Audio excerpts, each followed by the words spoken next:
Salut et bienvenue dans cette 194e vidéo Tronic Aventure. C'est sur la chaîne YouTube de Philippe de Merliac que j'ai trouvé ce montage, et c'est avec son accord que je vous le partage ici. C'est un petit montage qui permet de trouver la tension de seuil d'une diode Zener quand on ne connaît pas justement sa tension de seuil.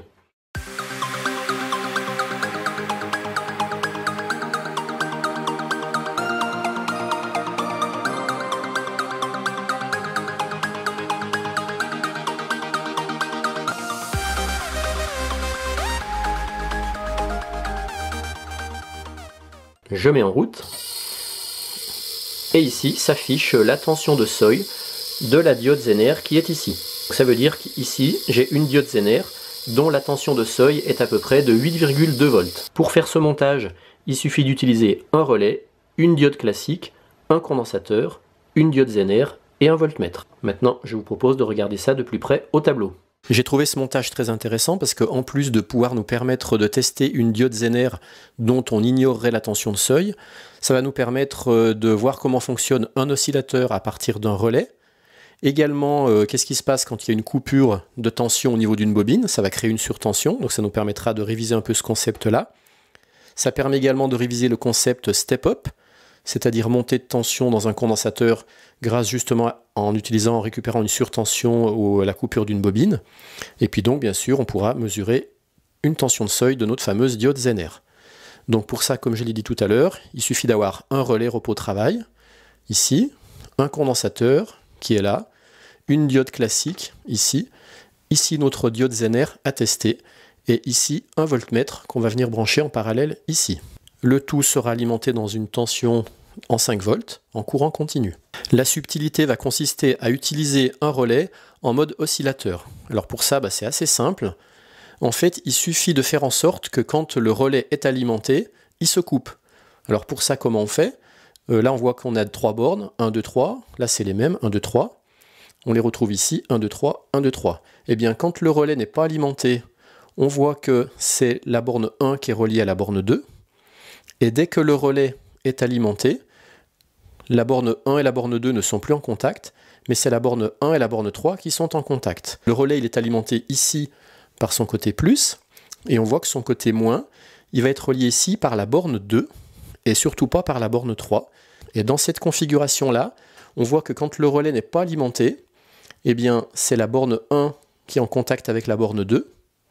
Du coup, la borne 2 est en contact avec la borne 1, ça veut dire que le relais se retrouve alimenté, puisque la borne moins ici va passer comme ça, passer par la borne 2, et la borne 2 revient au moins.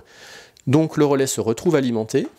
Dès qu'il est alimenté, il va basculer sa position pour déconnecter la borne 2 de la borne 1, ce qui fait que la borne 2 ne sera plus connectée avec le moins de la bobine, ce qui fait que le relais va se couper et qu'il sera de nouveau plus alimenté. En étant plus alimenté, il va rebasculer la connexion entre la borne 1 et la borne 2. Du coup, il va se retrouver de nouveau alimenté. Donc il va repasser là. Donc il va redéconnecter la borne 1 de la borne 2. Et ainsi de suite. Et c'est le bruit que vous entendez maintenant. C'est le relais qui sans arrêt se coupe, s'arrête, se coupe, s'arrête, se coupe, s'arrête. Tout ça, ça a pour effet de faire constamment des coupures au niveau de cette bobine. Et comme on l'a vu dans les précédentes vidéos, une bobine, quand on la coupe en alimentation, il se crée une surtension à ses bornes. Du coup, cette surtension, on va l'envoyer à travers cette diode ici au niveau de ce condensateur. Donc à chaque fois qu'il va y avoir une coupure du courant et d'alimentation dans cette bobine, ça va créer une surtension qui va vouloir aller quelque part. Donc elle va pouvoir traverser la diode et venir ici se stocker dans le condensateur. Après, la surtension qu'il y a ici par rapport à là ne pourra pas revenir parce qu'ici on a une diode. Ce courant et cette surtension ne vont pas pouvoir traverser notre diode Zener tant que la tension entre là et là ne sera pas supérieure à la tension de seuil de la diode Zener. Le voltmètre va nous permettre de mesurer la tension maximum qu'on peut atteindre entre ce point-là et ce point-là, qui correspondra à la tension de seuil de la diode Zener, parce que dès que la diode Zener va atteindre sa tension de seuil, la tension entre là et là va cesser d'augmenter parce que le courant va pouvoir commencer à la traverser. On a vu comment par exemple se servir d'un relais en mode oscillateur, avec ces branchements-là. On rappelle le phénomène de surtension en cas de coupure d'une bobine, parce qu'effectivement c'est cette surtension qu'on va pouvoir récupérer ici.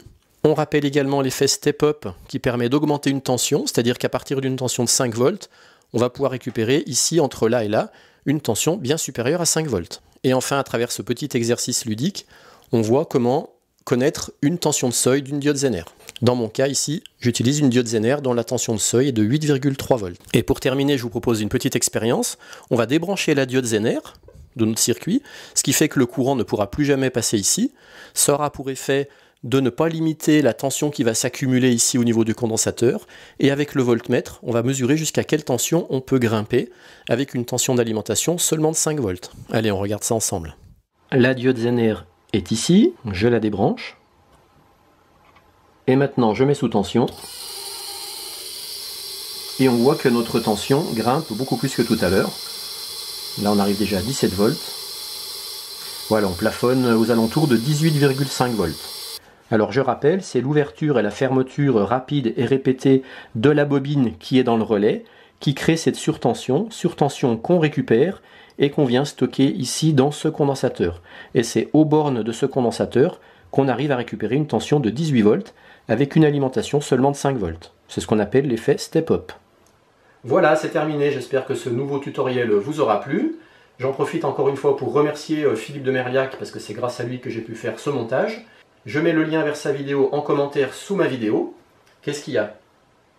Ah, bah j'ai Marmotton en fait qui voudrait faire un petit coucou à quelqu'un sur la chaîne de Philippe de Merliac. Bah vas-y Marmotton, n'aie pas peur. Ah mais si, moi je suis timide, je n'ose pas. Bah faudrait savoir, tu voulais parler. Vas-y, allez, c'est à toi. Bonjour, je m'appelle Marmotton et je voulais faire un petit coucou à Maurice sur la chaîne YouTube de Philippe de Merliac. Salut Maurice. Voilà, bah n'hésitez pas à liker, à partager et à bientôt pour de nouvelles Tronic Aventures.